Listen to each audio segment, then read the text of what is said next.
This is the tiniest sniper rifle you've ever seen. The Jackal drives out to a dead-end field to test it. He ties a hemp rope around a tree, then whips out a modified Mini 98K with a barrel diameter of only 0.39 inches. He loops the rope around it twice to rig up a makeshift gun rest. Looking through the 8x scope, which is also 0.39 inches in diameter, he aims at a watermelon way out there, about 6,500 feet away. I mean, if you look with the naked eye, that watermelon looks about the size of a pea. With a bang, the bullet pierces the left side of it. But since the Mini 98K is super light, the recoil goes nuts and forces the muzzle to deviate from the shooting path. Our Jackal snaps up a screwdriver and adjusts the aiming accuracy 20% off like a pro. Then, bang again. This time, the accuracy rate hits 95%. He adjusts the aiming by another 10%. And bingo! He bullet hits the bullseye dead center. The Jackal is out to assassinate the president. He can't let the police trace the source of the bullet. So after going back, he uses a cutter to make a notch around the bullet tip and yanks it out with pliers. Then he puts it on a fixed platform, drops a piece of low-temperature salt pellet into it, and drips in some enriched uranium. After it fully mixes with the salt, he uses a carpentry tool to embed the warhead containing enriched uranium and salt perfectly into the cartridge case. Just a touch of enriched uranium on the skin can cause some serious freaking damage. And once the bullet hits the target, the salty warhead will quickly dissolve into the body, leaving no trace. Right after that, the Jackal heads back to the deserted field and fires at a watermelon with the salt bullet. And boom! The watermelon blows up into a mushy mess of juice. Now, to stay off the police's radar, the Jackal's gotta change his face before the big hit. First off, he grabs a whole bucket of liquid silicone and dumps in some flesh-toned paint. Stirs it up real good until it's all blended nice and smooth. Then he pops it into a pressure cooker and cranks up the heat until it's boiling like crazy. After that, he carefully slips a mannequin into the mold and pours in that steaming hot silicone. Once it cools and hardens, he's got himself a spooky lifelike human skin mask. But he ain't done yet. The Jackal takes some brown and white wigs, mixes them up, and with a quick stitch of the sewing needle, he fastens those wigs right onto the mask. And there you have it, a dead ringer for a 70-year-old geezer's face, all ready to go. The Jackal is a master of disguise. He disguises himself as an old janitor and sneaks into the hotel where the janitor works. Head down, hunchbacked, and dragging his feet like a snail, he pushes a cart with his assassination gear right under the security guards' noses and gets into the elevator. He uses the mask face for facial recognition and, ding, unlocks the elevator access. Then he makes his way to a room door. He takes a thin wire, slips one end into the keyhole, bends the other end back, and wriggles it in deeper. With a deft flick of his wrist, he nudges up the lock latch. The lock springs open and the killer slips into the room undetected. And he'd done his homework beforehand. This room wasn't reserved by anyone. The next morning, the Jackal whips out a paper windmill to gauge the wind speed. Just a gentle breeze today, but it still means he'll have to adjust his aim a tad bit. After that, he sets up his Mini 98K by the window, settling in to wait for his target to step into the trap. Now, the straight line shooting distance this time is a whopping 2.37 miles, way beyond the maximum range of 1.24 miles that the Mini 98K is supposed to handle. Peering through the air with the naked eye, all he can see is a hazy blur. And get this, it takes a full 8 seconds for the sound of the bullet hitting to reach him after he fires.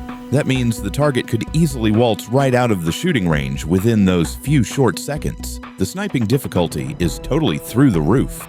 The president shows up in the Jackal's sight. Bang! The bullet zooms out, but sure enough, the Trojan horse moves out of the shooting range and into a revolving door. Is the Jackal going to fail? But in the next second, the bullet pierces through the Trojan horse's revolving door and shoots the president right through the head. Turns out the Jackal predicted the president's movement and just aimed at the revolving door. After the incident, the police immediately seal off all traffic junctions. The Jackal disassembles the gun and uses the parts to make up a suitcase, like the pull rod, frame, and wheels. Then he disguises himself again as a disabled old man in a wheelchair and slips through the disabled access at the airport, right under the police's noses, and gets on the plane, escaping the police dragnet. Sniper rifle expert Bianca Pullman is in the process of case investigation. She figures out that the Jackal only assassinates for money and gets no less than $5 million per hit. The world record for the farthest sniper rifle hit is 2.2 miles,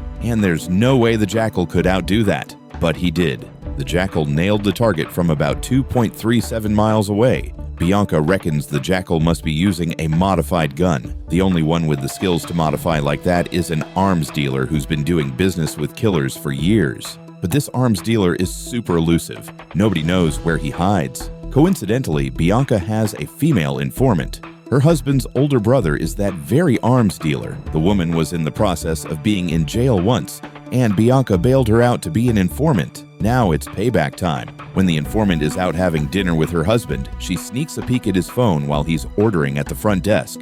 She snaps a photo of the arms dealer's phone number and sends it to Bianca. Bianca calls the tech department right away and pinpoints the arms dealer's location through the number. The Jackal has no clue, and right now, he's got a huge order worth $20 million. The Jackal usually takes orders online and never shows his face, but this payday is too big. The employer wants to meet in person to make sure he won't bail. The Jackal is a pro at hiding.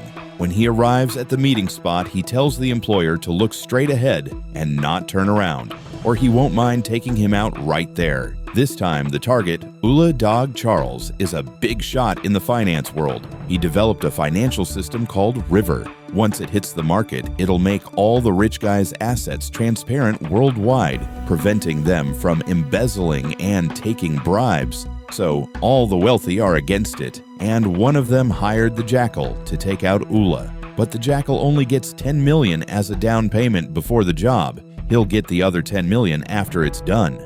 With $20 million on the line, you know the assassination is going to be a freaking difficult task. The Jackal plans to strike on the day of the River launch, which is going to be at a concert hall. He decides to go check the place out in advance. As soon as he walks in, he sees the security check equipment. Looks like no metal is allowed in. Once he's inside the concert hall, the Jackal finds the perfect sniping spot. He notices the flashing lights on the ceiling. There are lots of gaps up there, and it's pitch black if you look up from below. So he sneaks up, unlocks the floor hatch with a master key, and climbs onto the ceiling. He tiptoes carefully. The gaps are only as wide as his forearm, great for hiding. He mimics a shooting pose and realizes he can target the performers on stage at a 45-degree angle. But just then, a staff member presses a button. The ceiling starts to change and the gaps widen. The Jackal's caught off guard and instinctively grabs onto a cable. His phone slips and falls, and in the next second, one end of the cable snaps and the Jackal plunges. Luckily, the cable doesn't break completely and he's left dangling in midair. The show below is in full swing and nobody notices a thing up there. The Jackal seizes the opportunity and climbs back up bit by bit, narrowly escaping death. After that, he asks a security guard to help him retrieve his phone. Their eyes meet, and the guard falls head over heels for him. The Jackal still wants to find another sniping spot, so he asks for the guard's number. Who knew being a killer meant using your looks? The Jackal takes the initiative and invites the security guard to a bar. The guard is overjoyed. When they're both tipsy, the guard takes him home. Under the warm light, they lock eyes, and,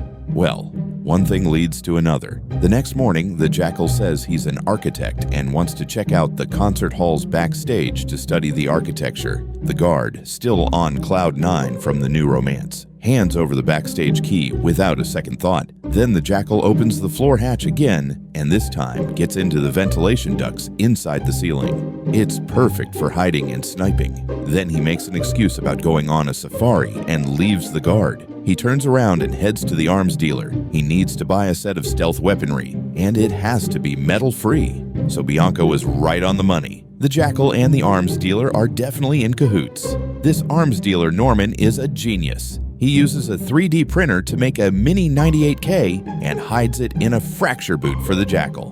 The Jackal's happy with it. He gears up and hits the road again, but halfway there, he sees a black car with a police license plate and panics. He follows it and sees it pull up near the arms dealer's location, and he calls Norman to warn him, but it's too late. Bianca and her team have already raided in. A fierce gunfight breaks out.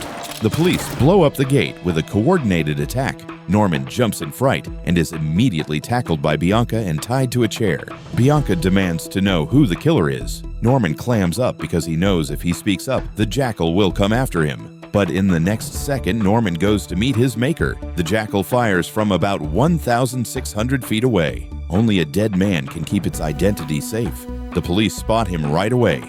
The Jackal sees a horse in a nearby farm and jumps on it. He gallops away in the police's line of sight. Bianca chases after him in her car. The Jackal dashes into the woods. The police have caught up with the Jackal. A branch knocks the Jackal off the horse. He has to play a game of cat and mouse with Bianca. He fires a shot and then moves to a new spot. It's impossible to catch him. Up ahead is a cliff, and below is a lake. Without hesitation, the Jackal jumps. Bianca arrives and fires at the ripples in the water, but still lets him get away. Bianca is so pissed she feels like jumping in the lake herself. She was so close to nabbing him. But Bianca got Norman's phone. After some tech hacking, most of the info's been deleted, but the police find that the last call Norman made was to someone named the Jackal. Bianca thinks the name sounds familiar, like a code name a Special Forces guy would use. If the Jackal is a Special Forces vet, it's no wonder he's such a good sniper. So Bianca tracks down a Mr. Know-It-All, a retired Special Forces soldier. She asks him if he knows any Special Forces guys who could shoot a bullet over about 2.2 miles. Mr. Know-It-All immediately thinks of a guy named Dugan, but Dugan died 3 years ago on a mission with his whole team when a bomb went off. There's no way he could be alive now, but Bianca smells something fishy. An honest man who loves his wife deeply turns out to be a world-class killer. After getting ashore, the Jackal tidies himself up and heads back home. He barely made it back last night, so now he's desperate to see his wife. Over the years, he's purchased a seaside villa with the money from assassinations and is raising his wife Nuria and children there. Nuria is well protected and always welcomes him with a warm smile. Little does she know that her husband is a globally wanted killer. All she's aware of is that her husband is an architect who frequently travels on business to design buildings and always brings her a hefty sum of living expenses upon his return. After sharing some affectionate moments with his wife at home, the River press conference is set to kick off tonight. Thanks to their encounter in the dark that night, Bianca manages to catch a glimpse of the Jackal's blurry face. She then requests the technical department to reconstruct the Jackal's appearance, achieving an 80% resemblance. Immediately, she alerts the local police and has them closely guard all the entrances and exits of the concert hall, armed with the portrait. This time, she's dead set on nabbing the Jackal. The Jackal, disguised as a social elite and sporting a fracture boot, limps into the concert hall. The security staff, seeing his disabled state, instinctively feels sympathetic and quickly wave him through the security check. The Jackal then grabs 2 bottles of water and a few bags of snacks and makes his way into the auditorium. So, how does a top-notch killer zero in on his target? Before the official start of the press conference, there's always a cultural performance. Seizing this opportunity, the Jackal slips backstage, pries open the floor hatch, and wriggles into the ventilation ducts on the ceiling. Once inside, he lies low, kicks off his boot, assembles his mini 98K, and munches on snacks and sips water as he waits for his prey to take the bait. And if nature calls, he resorts to using a plastic bottle. 2 hours later, Oola the Bigwig steps onto the stage to host the River press conference. A glass shield is erected in front of him, unfortunately blocking the Jackal's line of sight. Without delay, he has to relocate his sniping position. Emerging from hiding, the Jackal takes out a security guard and ducks behind the lights, training his sights on Oola. Admittedly, the glass shield is a real nuisance. No matter how he angles his shot, he just can't get a clear shot around it. However, when he took out the president before, he managed to pierce a revolving door with a single bullet. The Jackal is confident he can pull it off this time too. Just as he's about to squeeze the trigger, another assassin struts into the venue and opens fire on Oola. But Oola manages to dodge the hail of bullets. At the same moment, the Jackal's bullet also whizzes through the air and smacks into the glass shield. In a flash, a team of special police officers swoop in and hustle Oola to safety. This marks the first time the Jackal has come up short. It seems other wealthy individuals also have Oola in their crosshairs, but the Jackal has already ruffled some feathers and tipped off the target. He bolts out with the panicked crowd. At this juncture, the security guard, who had his heart broken by the Jackal's deception, spots him and starts hollering the Jackal's name from behind. The Jackal is in a frantic rush to escape and couldn't care less, but the security guard gives chase. Left with no choice, the Jackal stops in his tracks and feigns affection. In the blink of an eye with a sharp twist, he sends the guard to the hell and slips away. Bianca's plan has hit a snag once again. She figures it's because she didn't get an accurate enough likeness of the Jackal that he managed to slink away in the chaos. So she petitions her superior to access the Jackal's military records from his Special Forces days. The unit the Jackal belonged to was a covert special ops team that specialized in taking out anti-government elements at odds with international politics. All the members' faces were pixelated. Later, the Jackal and his team were dispatched to assassinate a border leader, but unbeknownst to them, the target had rigged the area with bombs in advance, wiping out the entire team. However, Bianca knows the Jackal is still breathing, so there must be something fishy about that explosion. It turns out, being a Special Forces soldier is no walk in the park. They constantly put their lives on the line, yet the pay is meager and barely enough to keep their families afloat. Right around that time, a man who had caught wind of the team's heroic exploits approached the Jackal and his teammates with an assassination gig, promising them a cool $200,000 payday upon completion. Initially, the Jackal was hesitant. After all, he was a soldier sworn to protect his country. But the man argued, "The targets are all bad apples. It's not much different from your regular ops." Young and impressionable, the Jackal and his teammates caved to the allure of money. Once the mission was accomplished, they pocketed the cash, which also stoked the Jackal's greed. However, as a soldier, he couldn't stomach the thought of self-destruction. But during one mission, while covering his teammates as they fired on the target, he was horrified to see them mow down the elderly and children. In that moment, his moral compass shattered, so he made a choice to follow his conscience and become a professional killer. The Jackal double-crossed his teammates. He secretly planted a bomb in the team's vehicle. On the return journey, he made up an excuse to hop out and scout the situation. Secretly, he whipped out his phone from his pocket and hit the call button. The next second, the car erupted in a ball of flame. Everyone but the teammate who had joined him on the paid hit was vaporized. And just like that, the Jackal vanished from the public eye. Although Bianca hasn't managed to collar the Jackal yet, she's determined to pounce at the first opportunity. She splashes the wanted notice all over the news. Back at home, the Jackal's wife Nuria is flipping through channels when she does a double take at the photo on the wanted notice. It looks eerily like her husband. She's stunned and can't fathom why her husband has become a wanted man. Nuria summons her husband home and grills him about what he does on all those business trips. The Jackal is at a loss for words. He doesn't want to be seen as a monster in his wife's eyes. But Nuria presses on. Is my ring and this villa bought with blood money? Facing her accusations, the Jackal feels ashamed. Then Nuria pulls up the wanted notice on her tablet. That's the straw that breaks the camel's back.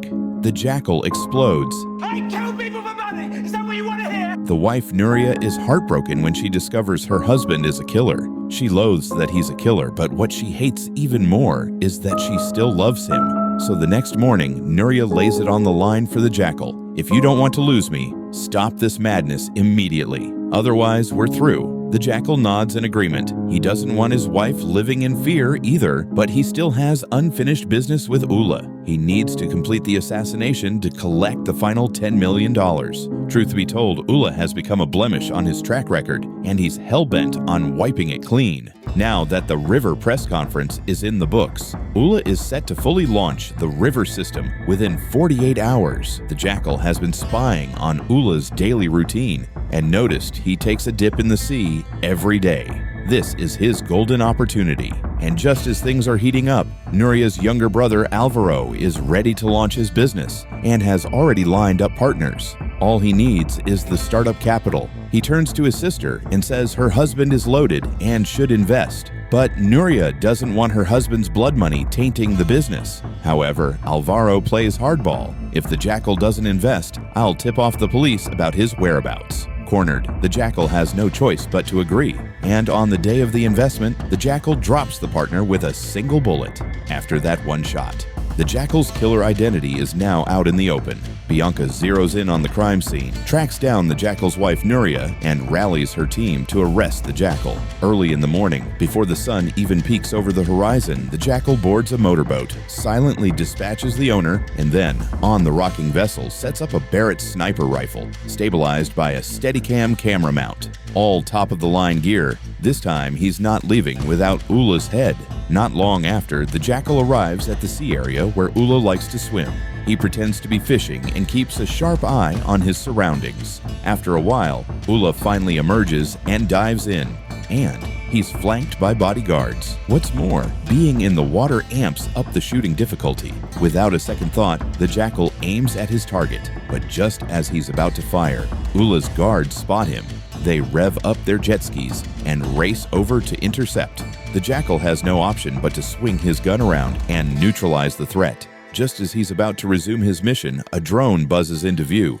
The Jackal quickly activates his signal jammer and hacks into the drone's feed. Instantly, the captain of the bodyguards on the shore shouts that there's a killer in the vicinity. The bodyguards shove Oola underwater. The Jackal remains cool as a cucumber. His gun stays locked on the spot where Oola disappeared, and he mentally counts Oola's breath-holding time.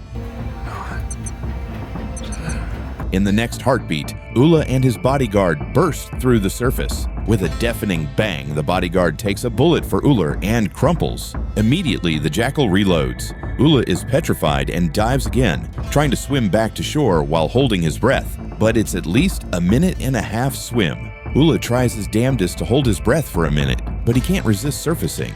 And that's when the bullet finds him. After that, the Jackal guns the engine and drives off, but he runs smack into the police. He pulls over obediently. The police order him to step out for inspection. The Jackal knows it's because Alvaro's business went south and he ratted him out. So in the blink of an eye, the Jackal floors the accelerator, plows into the police officer, and speeds off. The police give chase. The Jackal takes a narrow back road and manages to shake them. But just then, a kid darts out to retrieve a football. The Jackal swerves sharply and careens down a steep slope. The car tumbles 360 degrees and is totaled. A good Samaritan happens by and helps the Jackal out. But when he sees the gun in the Jackal's hand, he freezes and throws his hands up, begging for mercy. The Jackal spots the guy's truck and snatches his phone before hopping in and peeling out.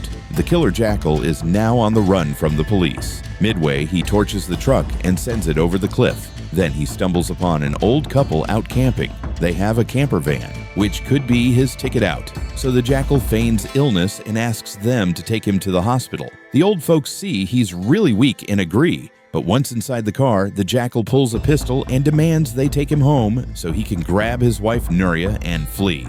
At night, they reach a checkpoint. The Jackal can't go any further. He orders the old couple to take an alternate route. After a while, it's midnight. He's worried the old couple can't hack it and won't be able to drive him further, so he has them park in a small forest and get some rest. But the old lady has other plans. She sneaks up behind the Jackal and plunges a dagger into his shoulder. The Jackal is baffled. He didn't hurt them. Why are they turning on him? The old man then pounces, choking the Jackal's neck. He grabs the fallen gun and aims to finish the job. But the Jackal is quicker and shoots the old man dead. And he doesn't spare the old lady either. Both the old couple are dead. The Jackal curses under his breath. The killer Jackal is having second thoughts. This killer gig has transformed him from a patriotic soldier to a cowardly, self-serving man. There's no turning back now. He has to keep moving. So he calls his wife Nuria and tells her to pack up. He says he'll take her and the children and run. When the wife hears this, she knows things are bad and starts packing. In the morning, the Jackal gets the final $10 million and heads home. Meanwhile, Bianca and her team are lying in wait near the Jackal's villa. They're planning to spring a trap, and they wait until night. A taxi pulls up, but it's not the Jackal. It's Nuria and the children. She's decided to leave him and start anew. She doesn't want her children growing up around murder and mayhem. Not long after Nuria leaves, Bianca sees the Jackal finally show up. The Jackal has no clue he's walking into a trap. He strolls into his empty house, realizes what's happened, and decides to lay low until the heat dies down. He starts packing his bags in the closet. The police have the house surrounded. Bianca leads her team over the wall and bursts into the villa. Alvaro hears the commotion and comes out, gun blazing. but Bianca quickly subdues him and knocks him unconscious. This also tips off the Jackal. The Jackal flips the power switch, plunging the villa into darkness. Only the closet is lit by a red glow. The Jackal hunkers down, waiting for his pursuers. He sees Bianca zero in on the closet, but the closet door is one-way glass. She can't see in, but he can see out. Bianca senses something's off and pauses for a second. Then she hears a noise behind her and turns around. It's her teammate. Now the enemy is hidden and they're in the open. Bianca tries to draw the Jackal out by setting off the alarm, but just then, a red dot appears on her forehead. Her teammate shoves her down, gunshots ring out, and the teammate takes a bullet for her. Her only teammate is gone, and Bianca is seething. She aims at the source of the shots and shouts at the Jackal, "Don't you feel any remorse for all the lives you've taken?" The Jackal hides behind the wall and rasps back, "Do you think I'm still worthy of remorse?" Bianca offers a deal. If the Jackal surrenders, she'll help him find his wife and children. The Jackal doesn't hesitate and says, "Okay," but in the next instant, gunshots erupt and Bianca is hit. After that, the Jackal drives to the airport, calling Nuria non-stop. But when she sees his number, she tosses her phone aside. The Jackal is consumed by rage. Since no one wants to stand by him, he decides he'll only look out for himself from now on, and he resumes his life as a killer. This is the first season of The Day of the Jackal in its entirety. With Eddie Redmayne's familiar handsome face combined with his masterful acting skills and the pulse-pounding plot, this latest TV series is an absolute must-watch. If you like this video, don't forget to smash that like button and subscribe. See you next time.